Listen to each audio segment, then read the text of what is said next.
Hello नमस्कार साथियों, एक बार फिर से स्वागत करते हैं आप सभी का हमारे YouTube channel Sunday study plan पे। तो आज का हमारा टॉपिक जो लेकर आए हैं आपके लिए शिक्षण एवं शोध अभ्यर्थी संबंधित महत्वपूर्ण प्रश्न यूजी नेट जेआरएफ सेट परीक्षा 2021 के लिए है।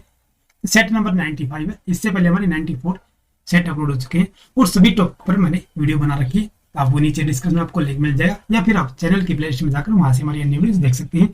तो साथियों चलिए चलते हैं आज के हमारे पहले प्रश्न पे। इससे पहले साथियों आप हमारे यूट्यूब चैनल को सब्सक्राइब जरूर कर लीजिएगा। आज का हमारा पहला प्रश्न है, निम्नलिखित ग्रीन हाउस गैसों में कौन सी वायुमंडल में लघुत्तम समय तक ठहर पाती है? Chlorofluorocarbon, carbon dioxide, methane, nitrous oxide. इसका राइट आंसर क्या हो जाएगा? इसका राइट आंसर हमारा क्या रहेगा? तो ग्रीन हाउस है, तो मीथेन गैस है जो है ऑप्शन नंबर सी हमारा बिल्कुल सही आंसर हो जाएगा। तो ग्रीन हाउस गैसों में मीथेन वायुमंडल में लघुत्तम समय तक ठहर पाती है, यानी कि सबसे कम समय तक। चलिए अगला प्रश्न चलते हैं। जलवायु परिवर्तन के भयावह परिणामों से बचने के लिए विश्व के सभी देशों में यह सहमति है कि औद्योगिक समय की औसत तापमान की वृद्धि की तुलना में धरती के स्थायी तापमान को किस सीमा से आगे न बढ़ने दिया जाए? 1.5 डिग्री सेल्सियस से 2.0 डिग्री सेल्सियस, 2.0 डिग्री सेल्सियस से 3.5 डिग्री सेल्सियस, 0.5 डिग्री सेल्सियस से 1.0 सेल्सियस, 0.25 डिग्री सेल्सियस से 0.5 डिग्री सेल्सियस तक। इसका राइट आंसर क्या हो जाएगा? ये जलवायु परिवर्तन जो हमारा हो रहा है, अब हवा जो पृथ्वी है काफी गर्म हो रही है, जैसा कि आपने देखा होगा। जो हमारे ग्लेशियर है उत्तरी दक्षिण जो ग्लेशियर है वे पिघल भी रहे हैं और जिससे समुद्र का तापमान जो काफी बढ़ रहा है। जैसे कि अभी दो तूफान आ चुके हैं, एक यास और एक कोतुकी, जिसे ताउते क्या कहते हैं। एक तूफान जो अभी आ रहे हैं अभी, तो इसी की वजह से आ रहे हैं, ग्रीन हाउस के प्रभाव के कारण, जलवायु परिवर्तन की वजह से। इसमें राइट आंसर हमारा क्या हो जाएगा? इसका राइट आंसर हमारा ऑप्शन नंबर ये हो जाएगा कि 1.5 डिग्री सेल्सियस से 2 डिग्री सेल्सियस से अधिक तापमान को बढ़ने न दिया जाए। तो चलिए अगला प्रश्न चलते हैं। मैक्स वेबर के अनुसंधान में उपग्रह या उपागम में यह समझने के लिए कि लोग प्राकृतिक विन्यास में अर्थों का बोध कैसे करते हैं कि पहचान निम्नलिखित में से किस रूप में की जाती है? सकारात्मक विचार या चिंतनात्मक, सकारात्मक चिंतक फलक, आलोचनात्मक चिंतन फलक, प्राकृतिक चिंतन फलक या विवेचनात्मक चिंतन फलक। तो इसका राइट आंसर क्या हो जाएगा? फिर से देखिए प्रश्न को। मैक्स वेबर के अनुसंधान उपागम में यह समझने के लिए कि लोग प्राकृतिक विन्यास में अर्थों का बोध कैसे करते हैं कि पहचान निम्नलिखित में से किस रूप में की जा सकती है? ये तीन ऑप्शन दिए गए हमारे ए बी सी डी। इसका राइट आंसर हमारा ऑप्शन नंबर देखिए बी हो जाएगा, विवेचनात्मक चिंतन फलक से। चलिए अगला प्रश्न चलते हैं। निम्नलिखित में से कौन सा गैर संभावित है प्रतिदर्श है? सामान्य, यादृच्छिक, स्वदेशीय, वैश्विक या सत्रबद्ध। इसका राइट आंसर हमारा क्या हो जाएगा? निम्नलिखित में से कौन सा गैर संभावित है प्रतिदर्श है? कौन सा हो जाएगा ये? ठीक है, स्वदेश। ऑप्शन नंबर बी जो हमारा बिल्कुल राइट आंसर हो जाएगा। स्वदेश से गैर संभावित है प्रतिदर्श की श्रेणी में आता है। अगला प्रश्न हमारा, मूल्यांकन के उस वर्ग की पहचान कीजिए जो विद्यार्थियों की शिक्षा काल के दौरान उनके सीखने की प्रगति को जांचने के लिए निरंतर फीडबैक देता है। स्थान, निदानिक, रचनात्मक, संकलनात्मक। का राइट आंसर क्या हो जाएगा? मूल्यांकन के उस वर्ग की पहचान कीजिए जो विद्यार्थियों की शिक्षा काल के दौरान उनके सीखने की प्रगति को जांचने के लिए निरंतर फीडबैक देता है। तो कौन सा देता है ये? रचनात्मक देता है। ऑप्शन नंबर सी जो हमारा सही आंसर हो जाएगा। तात्कालिक उपयोग में आने वाली अनुसंधान धारा है।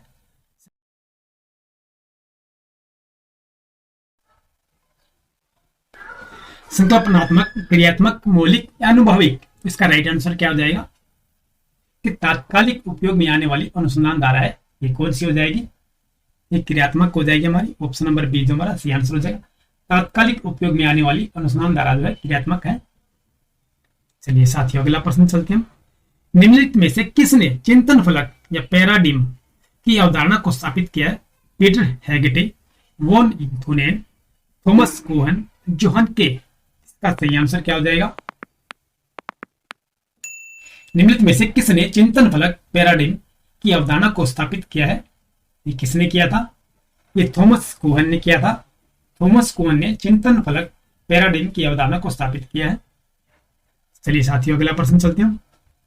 एक डाकघर में 7, 8 और 10 मूल्य वर्ग की टिकटें उपलब्ध है, तो वह कौन सी राशि है जिससे ये टिकटें नहीं खरीदी जा सकती? ये किससे नहीं खरीदी जा सकती हमसे? 19, 20, 23 या 29?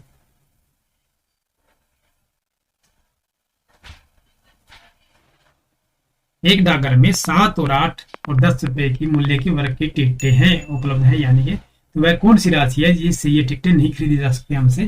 तो कौन सी नहीं खरीदी जा सकती है?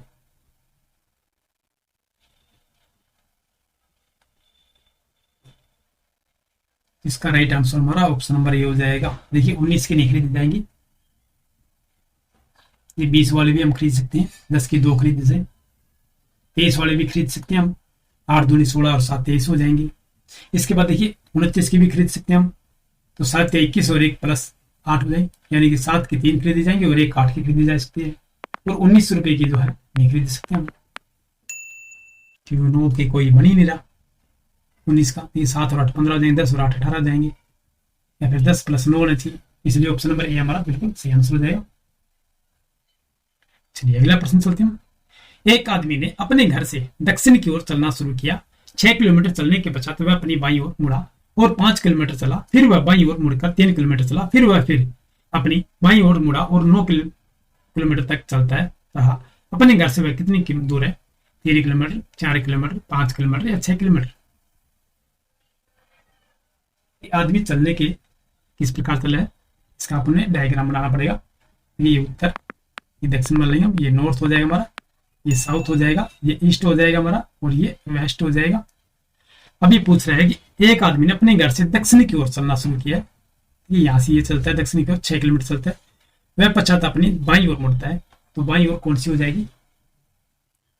ये हो जाएगी हमारी, ये फिर कितना चलता है? 5 किलोमीटर चलता है, फिर वह बाईं ओर मुड़ेगा तो 3 किलोमीटर चलेगा, फिर अपनी बाईं ओर मुड़ा तो 9 किलोमीटर चला, ये इस प्रकार देखिए 9 किलोमीटर चला जाएगा।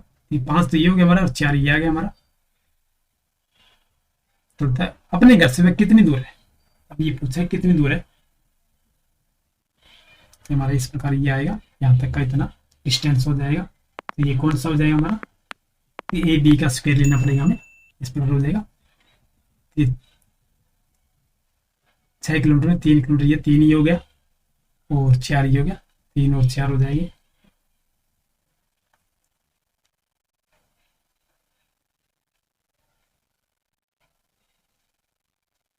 तो 4 का स्क्वायर और 3 का स्क्वायर हो जाएगा 416 और 3 3 9 25, और 25 का स्क्वायर कितना हो जाएगा? 5 किलोमीटर हो जाएगा। तो इसका ऑप्शन नंबर हमारा सी आंसर हो जाएगा।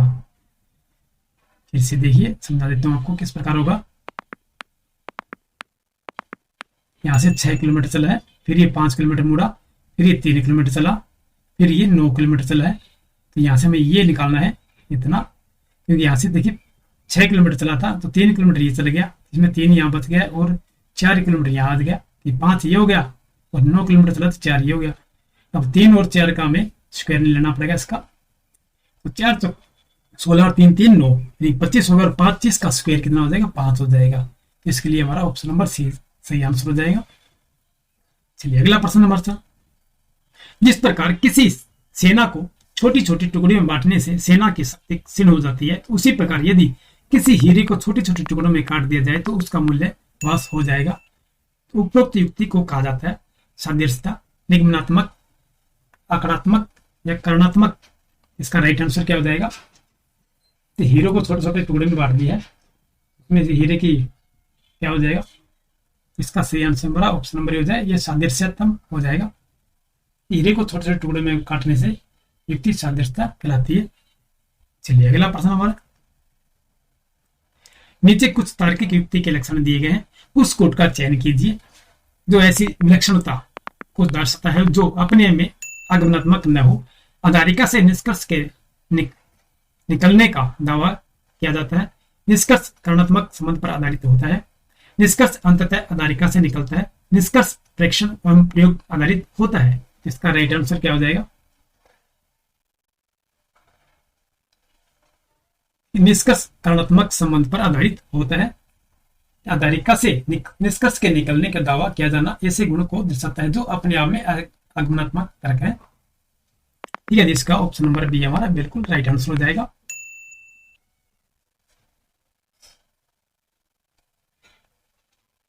यदि दो प्रस्तावों जिनका कर्ता और कर्म शब्द एक से हैं तो उन दोनों का सही माना जा सकता है, परंतु ये दोनों गलत नहीं हो सकते। इन दोनों प्रस्तावों के बीच के संबंध को क्या कहेंगे?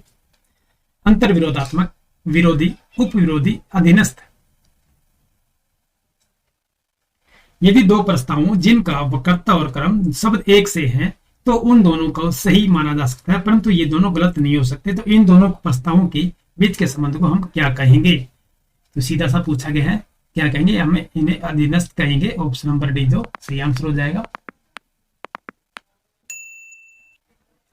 चलिए अगला प्रश्न हमारा, एक आदमी 50 से 99 तक के सभी आंकड़ों को लिखता है, लेकिन ऐसा करते हुए वह 2 तथा 7 को छोड़ता जाता है, तो उसने गिनती में कितने आंकड़े लिखे हैं? 32, 36, 40 या 38? इसका राइट आंसर क्या हो जाएगा? इसका राइट आंसर हमारा देखिए ऑप्शन नंबर ये हो जाएगा, 32 हो जाएंगी। देखिए 50 से 99 यानी कि हमें कुल 50 ही दी गई है। ठीक है, 99 से 50 घटाएंगे हम, कितनी हो जाएंगी? है ना, प्लस से 1 भी करते हैं हम, 50 भी जोड़ने हैं तो 50 हो जाएंगे। 50 में से अब हम ये देखेंगे कि 2 और 7 वाली कौन सी हो जाएंगे, जैसे कि 52, 57, 62, 67 है ना। फिर 70 वाली लाइन हो जाएगी कंप्लीट। इस पर करने पर तो टोटल आएगा हमारा 18 आ जाएंगे। 18 में से देखिए 50 में से 18 घटा देंगे तो 32 आ जाएगा। तो चलिए दोस्तों, आज की जो वीडियो हमारी हम ये समाप्त करते हैं। वीडियो आपको कैसे लगी हमें कमेंट बॉक्स में बताइएगा। वीडियो को लाइक और शेयर जरूर कर दीजिए और अपने दोस्तों के साथ शेयर कर दीजिए, और चैनल पर नए हैं तो चैनल को सब्सक्राइब कर लीजिएगा। फिर मिलते हैं नेक्स्ट वीडियो में, तब तक के लिए गुड बाय।